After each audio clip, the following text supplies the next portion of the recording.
રાજકોટ અગ્નિકાંડને લઈને સૌથી મોટા સમાચાર. ટ્રાન્સફર કરેલા આઈએએસ આનંદ પટેલ અને રાજુ ભાર્ગવ સહિતના 3 આઈપીએસની ડીજીપી સહાય આવતીકાલે કરશે પૂછપરછ. પ્રશ્ન બેંક પણ કરાઈ રહી છે તૈયાર.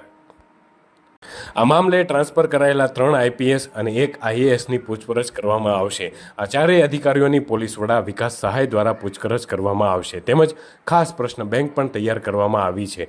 ગત 27 મે 2024ના રોજ રાજ્ય સરકારે ટીઆરપી ગેમ ઝોનમાં અગ્નિકાંડને લઈ રાજકોટના 3 પોલીસ અધિકારી અને મ્યુનિસિપલ કમિશનરની તાત્કાલિક અસરથી બદલી કરવાનો આદેશ કર્યો હતો. રાજ્ય સરકારે પોલીસ કમિશનર રાજુ ભાર્ગવ અને મ્યુનિસિપલ કમિશનર આનંદ પટેલની બદલી કરી દીધી છે. આ ઉપરાંત રાજકોટ શહેર એડિશનલ કમિશનર વિધિ ચૌધરીની પણ બદલી કરી દેવામાં આવી છે. જ્યારે રાજકોટ શહેર ઝોન 2 ડીસીપી ડૉક્ટર સુધીર દેસાઈની પણ બદલી કરવામાં આવી હતી. આ ચારેય અધિકારીઓની હવે પૂછપરછ કરવામાં આવશે. આજે ગૃહ રાજ્યમંત્રીની અધ્યક્ષતામાં યોજાયેલી બેઠકમાં એસઆઈટીના વડાએ તમામ તલસ્પર્શી માહિતી રજૂ કરી હતી. આ ચર્ચામાં એસઆઈટી વડાએ એક બાદ એક તમામ સંબંધિત વિભાગ કે જે ગેમ ઝોનની મંજૂરી સાથે સંકળાયેલા છે તેની માહિતી આપી હતી. ગૃહ રાજ્યમંત્રીની અધ્યક્ષતામાં યોજાયેલી આ બેઠકમાં રાજ્ય પોલીસ વડા, તપાસ સમિતિના અન્ય સભ્યો સહિત હાજર રહ્યા હતા.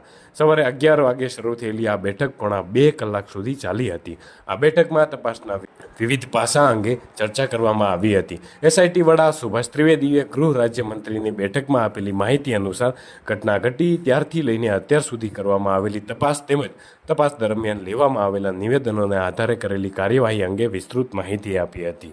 આ ઉપરાંત આગામી સમયમાં જે લોકો તપાસ દરમિયાન સામે આવનારી માહિતીના આધારે જે વ્યક્તિ કે અધિકારીઓના નિવેદન લેવા માટે જરૂરી મંજૂરી બાબતની પણ ચર્ચા કરવામાં આવી હતી.